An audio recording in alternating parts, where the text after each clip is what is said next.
नमस्कार दोस्तों, सभी सरकारी कर्मचारी, राज्य कर्मचारी और ईपीएस 95 पेंशन धारकों के लिए इस वक्त की बहुत ही बड़ी और प्रमुख खबरें लेकर हाजिर हो चुके हैं।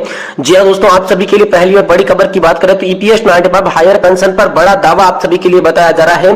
जी हां दोस्तों, ईपीएस 95 हायर पेंशन कर्मचारी भविष्य निधि संगठन और कोर्ट की अवमानना पर बड़ा दावा हाल फिलहाल में आप सभी के लिए सामने निकल कर आ चुका है।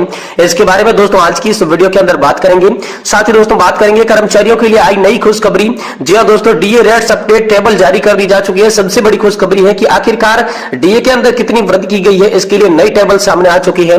इसको लेकर बात करेंगे और लाखों कर्मचारियों को मिली डबल खुशखबरी। डीए में बढ़त के साथ के अन्य भत्तों का भी यहाँ पर जो है लाभ मिलने वाला है।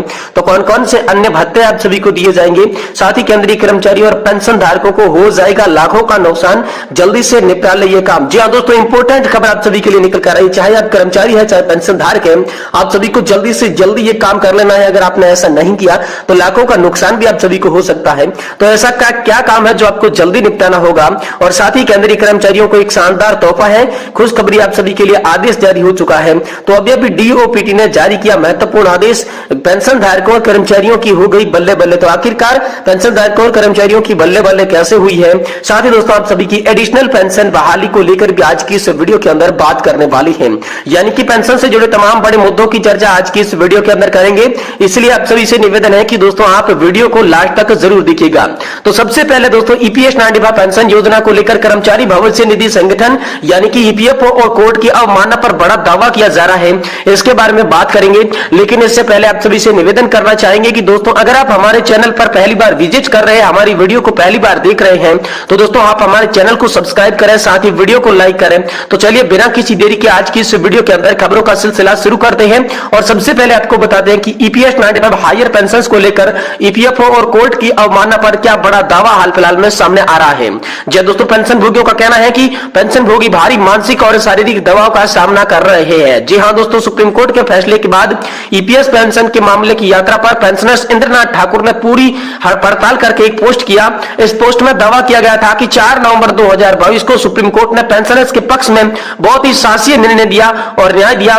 वही कुछ सवाल भी उठाए गए। लिखा गया कि विशेषज्ञों द्वारा कुछ खामियां भी देखी गई हैं, तो इस तरह की शंका से इनकार नहीं किया जा सकता। फिर शुरू हुआ दोस्तों असली खेल और ईपीएफओ ने अदालत के आदेश में देरी से यहां पर गड़बड़ कर दिया। तो दोस्तों इसको लेकर बड़ी खबर है।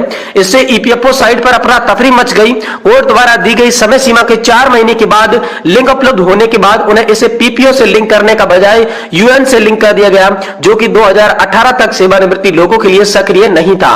वही दोस्तों सोशल मीडिया पर ईपीएस 95 हायर पेंशन को लेकर मुद्दों पर यह भी कहा गया कि उन्होंने एक्टिवेट लिंक को भी बेकार कर दिया और किसी भी प्रतिष्ठान में कोई भी बदलाव नहीं करने का मौखिक निर्देश भी जारी कर दिया। इस सारी उथल पुथल में पेंशन भोगी को भारी मानसिक और शारीरिक दबाव का सामना करना पड़ा। सबसे पहले प्रपत्र में 10 से अधिक स्थानों पर दोस्तों इसे भेज दी गई। फिर दोस्तों ऑनलाइन फाइलिंग के दौरान त्रुटि संदेश के कारण उसे ठीक करने में मदद मांगना और प्रतिष्ठानों के कर्मचारियों को काफी मानसिक और शारीरिक दबाव झेलना पड़ा। साथ ही दोस्तों इसके बारे में केरल हाईकोर्ट का क्या फैसला था, तो दोस्तों फिर केरल हाईकोर्ट का फैसला आने के बाद ऑनलाइन लिंक एक ही दिन में काम करने लगा और ईपीएफओ ने जानबूझकर मामले की परेशानी पैदा की और समय सीमा को बढ़ा दिया। सुप्रीम कोर्ट द्वारा दी गई 4 महीने की समय सीमा उनकी अपेक्षा खो गई। फिर दोस्तों प्रतिष्ठानों में मंजूरी के लिए ईपीएफओ ने फिर से जानबूझकर बाधाएं पैदा कर दी। दोस्तों सुप्रीम कोर्ट के 11 नवंबर 2022 के आदेश का स्पष्ट उल्लंघन किया गया। इसको लेकर बड़ी खबर आ रही है। जी दोस्तों, सुप्रीम कोर्ट के 11 नवंबर 2022 के आदेश का जो है स्पष्ट उल्लंघन था। इस जब पर ईपीएफओ द्वारा 31 मार्च 2023 तक पेंशन संशोधित नहीं की गई थी। ईपीएफओ द्वारा जानबूझकर फॉर्म भरने को लेकर नियोक्ता की सहमति तक बाधा डालकर इसे जानबूझकर देरी की गई। सारा डेटा उपलब्ध था और यह जानबूझकर किया गया। ईपीएफओ के पास केंद्र सरकार का भी बहुत सारा पैसा था। ये दोस्तों हाल फिलहाल में पेंशन धारकों के लिए पोस्ट सामने आई। पेंशन धारक जो है ईपीएफओ और कोर्ट पर यह बड़ा दावा, अवमानना का दावा लगा रहे हैं। साथ ही दोस्तों कर्मचारियों के लिए बड़ी खुशखबरी है। जी हां दोस्तों, आप सभी के लिए नए डीए की रेट्स की जो लिस्ट है वो जारी हो चुकी है। सबसे बड़ी खुशखबरी आप सभी के लिए बताई जा रही है। कितनी आप सभी के डीए में वृद्धि होगी, इसको लेकर दोस्तों बात करें तो केंद्र सरकार ने सरकारी कर्मचारियों के लिए महत्वपूर्ण निर्णय लिया है, जिसमें वेतन बढ़ोतरी और पेंशन बढ़ोतरी की गई है। नई डीए की दरें दोस्तों 1 जनवरी 2024 से प्रभावित होगी। इससे दोस्तों सरकारी कर्मचारियों की आर्थिक स्थिति में सुधार होगा। वर्तमान में दोस्तों उनकी दर 31 से बढ़कर 34 हो गई थी, जिनके कर्मचारियों के वेतन और ये निर्णय सरकार के लिए बड़ी राहत थी, जिसमें दोस्तों फिर से आप सभी का 42 से 46% डीए किया गया और इसके बाद दोस्तों 4% डीए में बढ़ोतरी का आदेश आया। तो कब से दोस्तों डीए एरिया का फायदा आप सभी को मिलेगा, तो सरकारी कर्मचारियों को डीए एरियर का लाभ जो कि उनके वेतन और उनकी पेंशन में किया जाएगा। इस निर्णय से कर्मचारियों और पेंशन धारकों की आर्थिक स्थिति सुधरने पर यहाँ पर जोर दिया जा रहा है। सरकार के द्वारा विशेष आदेश जारी होने के बाद मनोबल भी बढ़ेगा और इस समय सरकार ने कदम सराहनीय है क्योंकि कर्मचारियों और पेंशन धारकों के हित में है।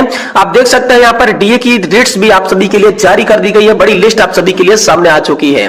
वही दोस्तों सभी कर्मचारियों के लिए खुशखबरी है, डीए में बढ़त के साथ ही मिलेगा कई अन्य भत्तों का लाभ। जी हाँ दोस्तों, आप सभी के लिए डीए बढ़ोतरी के साथ साथ अन्य भत्तों का लाभ भी दोस्तों आप सभी के लिए बता दिया जा चुका है। तो जिसके तहत हम आपको बताएंगे कि डीए बढ़ोतरी के साथ साथ आप सभी को अन्य भत्ते जो है वो किस प्रकार से मिलेंगे, किस प्रकार से मिलने वाले हैं। बहुत ही बड़ा आप सभी के लिए ऐलान दोस्तों यहाँ पर हो चुका है। जी दोस्तों, केंद्रीय कर्मचारियों को शानदार तोहफा, खुशखबरी का आदेश आप सभी के लिए सामने आ चुका है। जी दोस्तों, अभी डीओपीटी ने जारी किया है महत्वपूर्ण आदेश जिसमें कर्मचारी और पेंशन धारकों की बल्ले बल्ले हो गई है।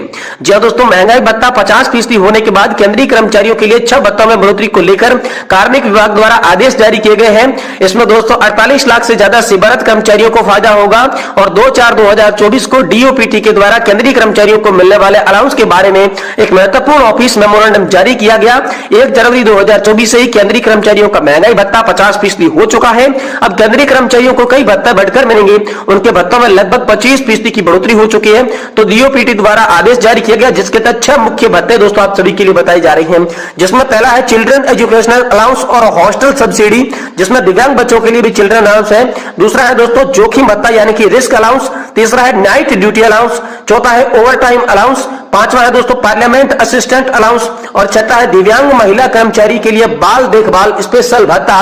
तो दोस्तों इन भत्तों में आप सभी के लिए 25% की बढ़ोतरी की गई है। इसके लिए दोस्तों बड़े आदेश हाल फिलहाल में आप सभी के लिए जारी किए गए हैं।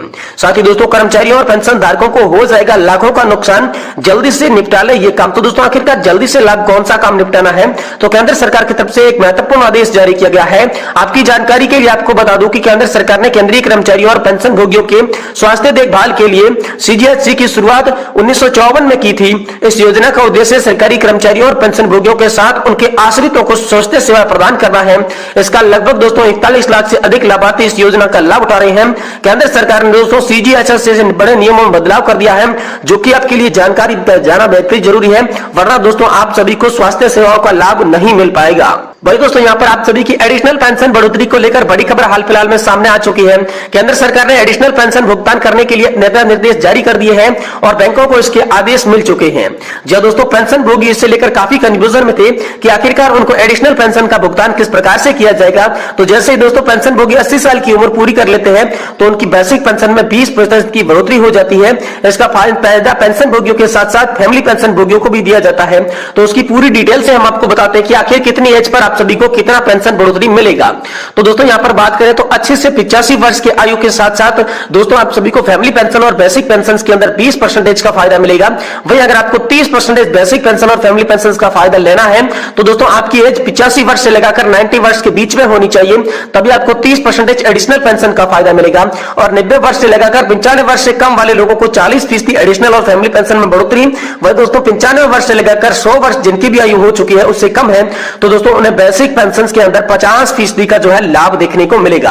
वही दोस्तों महत्वपूर्ण अपडेट इनके लिए है कि 100 वर्ष या फिर इससे अधिक जो भी कर्मचारी हैं उनके लिए दोस्तों 100% बेसिक पेंशन और फैमिली पेंशन के अंदर बढ़ोतरी मिलेगी। जो पेंशन आपको रिटायरमेंट होते समय या फिर शुरुआती के टाइम में मिल रही थी उनकी ठीक डबल पेंशन मिलेगी, लेकिन इसके लिए शर्त यह है कि आपको 100 वर्ष या फिर इससे अधिक का होना बेहद ही जरूरी है। साथ ही साथ दोस्तों यहां पर बात करें तो लगातार कर्मचारी संगठनों के द्वारा मांग की जा रही थी कि उनके एडिशनल पेंशन में 5, 10 और 15% की पेंशन बढ़ोतरी